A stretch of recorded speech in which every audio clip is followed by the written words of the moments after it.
2024 சம்பவிக்க போகிறவைகள் என்ன? ஆசையோடு கேட்க வந்திருக்கிற தேவனுடைய பிள்ளையே, 2024 சம்பவிக்க போகிறவைகள் என்ன? கண்கள் திறக்கப்பட்டவனாய் விளம்புகிறதாவது, கர்த்தருடைய நாவோடு நாவாய் இருந்து ஆண்டவர் விளம்புகிறதாவது, 2024 வருஷம் தேவ பிள்ளைகளுக்கு துளிர்விடும் வருஷமாய் இருக்கும் என்று கர்த்தர் பிரகடனப்படுத்துகிறார். துளிர் விடுகிற காலம், துளிர் விடும் வருஷம் என்று கர்த்தர் சொல்லுகிறார். நீண்ட நாட்களாக விதைத்தீர்கள், அது மண்ணுக்குள்ளால போனது, முளைவிடவே இல்லை. அவ்வளவுதான், மண்ணுக்குள்ளே அது முடிஞ்சு போய்விட்டது என்று நினைத்தார். இல்லை, நீண்ட காலங்களுக்கு பிறகு அது மண்ணுக்குள் இருந்து வீறு கொண்டு துளிர் விட்டு வெளியே வருகிறது. இந்த 2024 வருஷத்திலே மண்ணுக்குள்ளே புதைக்கப்பட்ட உன் ஆசீர்வாதங்கள், உன்னுடைய ஆசைகள் எல்லாம் மறுபடியும் வீறு கொண்டு வெளியே வந்து அதன் வளர்ச்சியை இனி எந்த தீய ஆவிகளாலும் தடுக்க முடியாது. இனி உன்னுடைய வளர்ச்சியை தீய மனுஷர்கள் அழிக்க முடியாது. மாந்திரிக வல்லமைகள் அதை அழிக்க முடியாது. செய்வனை கட்டுகள் அதை அழிக்க முடியாது. கர்த்தர் அதை பெருக பண்ணி வர்த்திக்க பண்ணி நீதியின் விளைச்சலை கர்த்தர் உனக்கு கொடுப்பேன் என்று சொல்லுகிறார். எந்த கிரியைகளும் அதை இனி அழிக்காதபடிக்கு ஆண்டவர் சொல்லுகிறார்.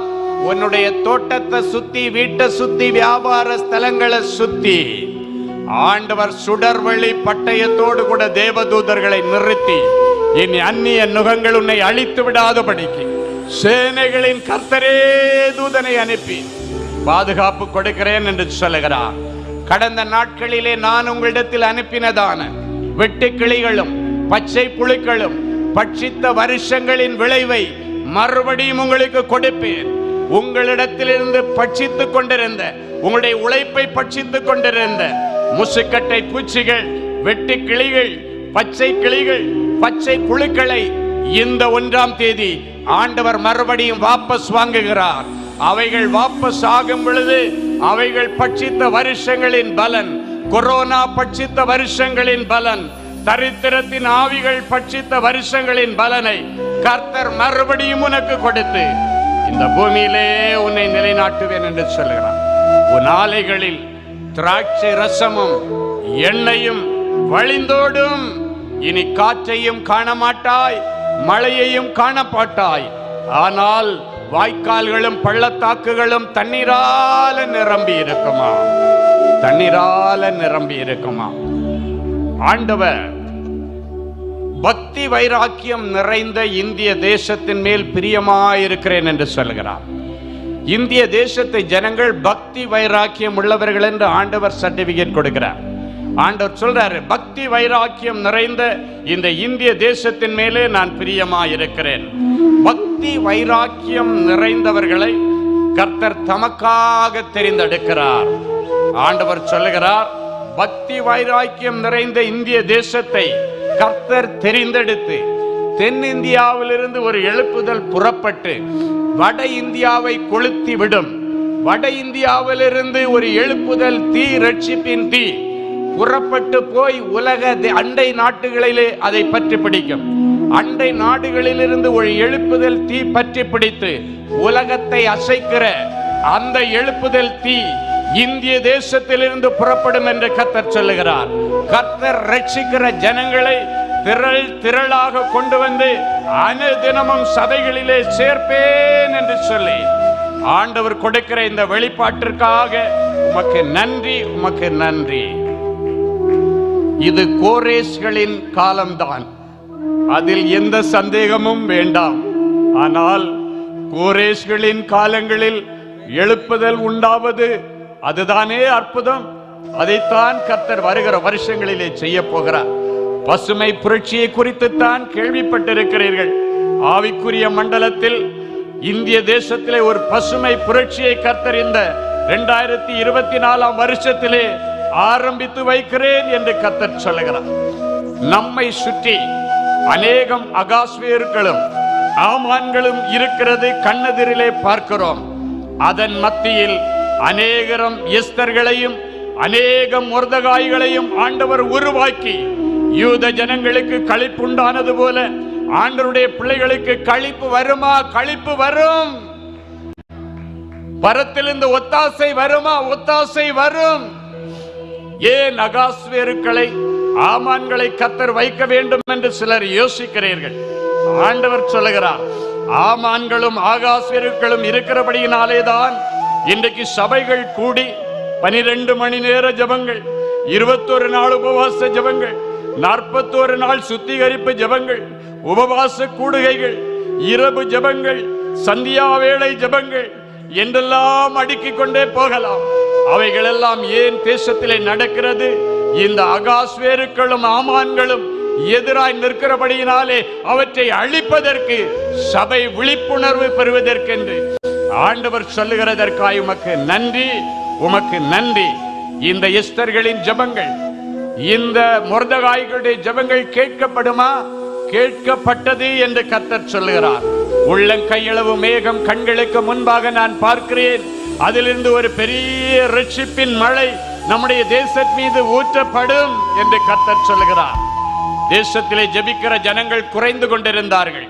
ஆனால் கர்த்தர் இன்றைக்கு ஒரு ஜெப மேகம் ஒன்றை தேசத்திற்கு மீது ஆண்டவர் அனுப்புகிறார். இனி உள்ளங்கையளவு மேகம், வீட்டிலிருந்து நீ ஜெபிக்கிற சின்ன ஜெபங்களை ஆண்டவர் கேட்டு தேசத்தை அசைப்பேன் என்று ஆண்டவர் சொல்லுகிறார்.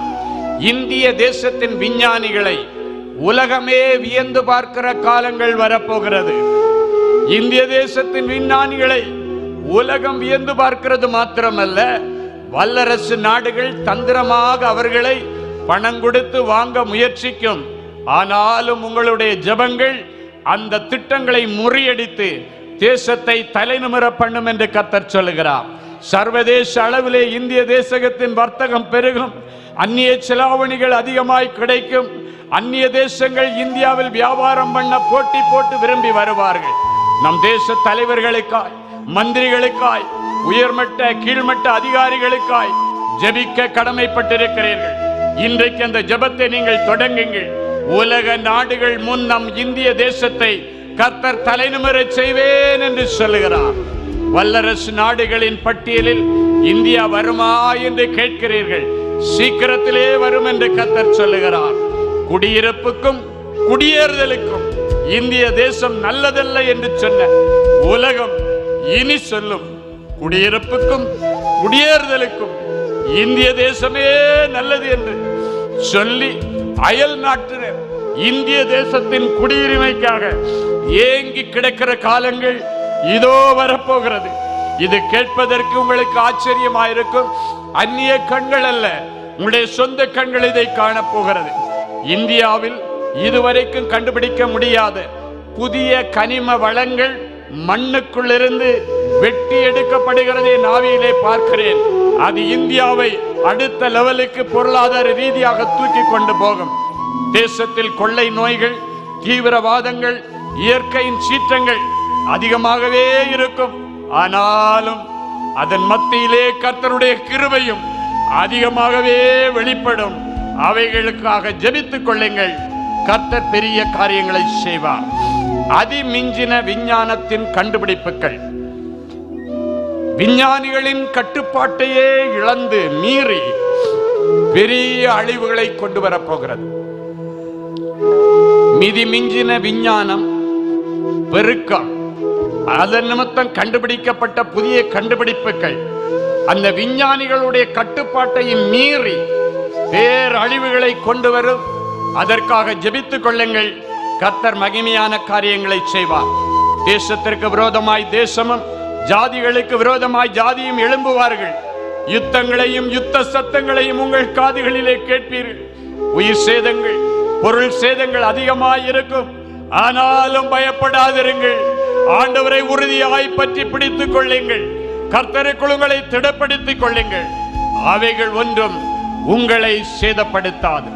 சபைகளுக்கு ஆண்டவர் சொல்லுகிறதை காதுள்ளவன் கேட்க கடவன். 5 விதமான ஊழியங்களை குறித்து தவறான சத்தியங்கள், டாக்ட்ரின்ஸ் தேசத்தில் விதைப்பதற்கு பிசாசு தந்திரமாக சிலரை தேர்வு செய்ய காத்திருக்கிறான். அந்த சத்தியங்கள் வேத வல்லுநர்களையே குழம்ப செய்யுமாம். தேவ ஊழியர்கள் விழிப்பாய் செயல்படுங்கள். விழிப்பாய் வசனத்தை பிரசங்கம் பண்ணுங்கள். வெளிப்பாடுகள் என்ற பெயரிலே விஷத்தை கலந்து வார்த்தையை குழப்பிச் சொல்லி ஜனங்களை அழித்து விடாதபடிக்கு ஊழியர்கள் ஜாக்கிரதையாய் ஊழியம் செய்யும்படி ஆண்டவரிடத்திலிருந்து எச்சரிக்கப்படுகிறபடியினாலே உமக்கு நன்றி. வேத வசனத்தின் வெளிச்சத்திலே சத்தியத்தை சத்தியமாய் அறிவியுங்கள். தேசம் அமெரிக்கையை காணும். ஊழியர்களுக்கு விரோதமாய் ஊழியர்களையும் ஊழியங்களுக்கு விரோதமாய் ஊழியங்களையும் தந்திரமாய் எழுப்பி விடுவதற்கு, குழப்பத்தை கொண்டு வருவதற்கு பிசாசு திட்டமிட்டிருக்கிறார். இதன் நிமித்தம் ஊழியர்களுக்குள்ளே கசப்பும் ஊழியர்களுக்குள்ளே வைராக்கியமும் பழிவாங்கும் எண்ணங்களும் உருவாகும். எனவே ஊழியர்கள் பிசாசுக்கு இடம் கொடுக்காமல் ஜாக்கிரதையாயிருங்கள். எல்லாவற்றையும் நிதானித்து அறிந்தது நல்லது எது என்று ஆண்டவரிடத்திலே கேட்டு ஆண்டவருடைய ஆலோசனையில் ஊழியம் செய்யுங்கள். ஊழியங்கள் கட்டப்படும், சத்துரு வெட்கப்பட்டு போவான். பிரசித்தி பெற்ற சில ஊழியங்களுக்குள்ளே ஆட்டுத்தோல் போர்த்தி கொண்டு சில ஓநாய்கள் ஊடுருவி உள்ளுக்குள்ளே போயிருக்கிறதை காண்கிறேன். அவைகள் யூதாஸ்களாக கூடவே இருந்து கொண்டே சில இயக்கங்களுக்கு தகவல்கள் சொல்லுகிறதையும் சில டிபார்ட்மெண்ட்களுக்கு தகவல்கள் சொல்லுகிறதையும் என் ஆவியிலே காண்கிறேன். ஊழியர்கள் விழிப்பாயிருக்கும்படி கர்த்தர் சொல்லுகிறார். அவர்களை களைப்பிடுங்க. ஊழியத்திலே ஓநாய்களாய் ஊடுருவி வந்திருக்கிறவர்களை களைப்பிடுங்க. கர்த்தர் ஞானத்தை தரும்படி ஞானமாய் ஜெபியுங்கள். கர்த்தர் ஆசீர்வதித்து சபைகளை காப்பார். ஒரு பக்கம் இப்படி இருந்தாலும் மறுபக்கத்திலே சபைகள் பக்தி விருத்தி அடைந்து பெருகும். அனுதினமும் ஜனங்கள் சபைகளுக்குள்ளே சேர்த்து கொள்ளப்படுவார்கள். உங்கள் வீட்டு வாலிபர்கள் தரிசனங்களை காண்பார்கள். உங்கள் வீட்டு மூப்பர்கள் சொப்பனங்களை காண்பார்கள். சிறு பிள்ளைகள் மேல் அபிஷேகம் அளவில்லாமல் இந்த வருஷத்திலே ஊற்றப்பட போகிறது. சிறு பிள்ளைகளை ஆவியிலே நிறைத்து நல்ல ஜெபிக்கவும் வெளிப்பாடுகள் சொல்லவும் கர்த்தர் சிறு பிள்ளைகள் மேல இந்த வருஷம் அதிகமாய் தன்னுடைய பார்வையை வைக்கிறதை என் தரிசன கண்கள்ல பார்க்கிறேன். இனி அதை உங்களுடைய சொந்த கண்கள் காணும். குடும்பங்களுக்கு கர்த்தர் சொல்லுகிறார், பின்மாற்றத்திற்குள் போன உன் பிள்ளைகள் சத்துருவின் பிடியிலிருந்து திரும்பி வருவார்கள். பெற்றோரை தீவிரவாதிகளாக பார்க்கிற அநேக பிள்ளைகளுடைய கட்டப்பட்ட மனக்கண்களை கர்த்தர் திறந்து உண்மையான தாய் தகப்பனுடைய உண்மையான அன்பை அவர்களுக்கு போதித்து அவர்களை கண் திறக்க வைப்பேன் என்று சொல்லுகிறார். கண் திறக்க பண்ணுவேன். புரிந்து கொள்ளுதல், சரியான புரிந்து கொள்ளுதல், கணவன் மனைவி பிள்ளைகளுக்கு இடையில நல்ல ஒரு புரிந்து கொள்ளுதல், அண்டர்ஸ்டாண்டிங் அனாயிண்டிங் கர்த்தர் அதிகமாய் ஊற்றுகிறேன் என்று சொல்லுகிறார். பொறுப்பில்லாமல் ஓடுகிற உன் புருஷன், பொறுப்பில்லாமல் ஓடுகிற உன்னுடைய பிள்ளைகள் இனி பொறுப்புள்ளவர்களாய் ஆண்டவரிடத்திலே மாற்றப்படுவார்கள். வனசஞ்சாரிகளை ஆண்டவர் ஊர் சுற்றி கொண்டிருக்கிற பிள்ளைகளை குணசாலியாக மாற்றுவார். 2024 கர்த்தர் உன் வீட்டை ஒரு குட்டி பரலோகமாய் மாற்ற விரும்புகிறார். கரங்களை தட்டி ஆண்டவருக்கு நன்றி சொல்லுவாமா? கரங்களை தட்டி ஆண்டவருக்கு நன்றி சொல்லுவாமா? உன்னுடைய குடும்பம் ஒரு குட்டி பரலோகமாய் மாறும். உன்மேல் மனதுருகுகிற கர்த்தர் சொல்லுகிறார், சொன்னபடி செய்வார். சகல துதி கன மகிமை ஆண்டவருக்கு செலுத்துகிறோம். வெளிப்படுத்தப்பட்ட இவைகள் மனுஷனுக்குரியது, இனியும் வெளிப்படுத்தப்படாத இவைகள் அநேகம் உண்டு. அது தேவனுக்கே உரிய ரகசியமாய் முத்திரை போட்டு வைத்திருக்கிறார். இயேசுவின் மூலம் பிதாவே, ஆமென், ஆமென்.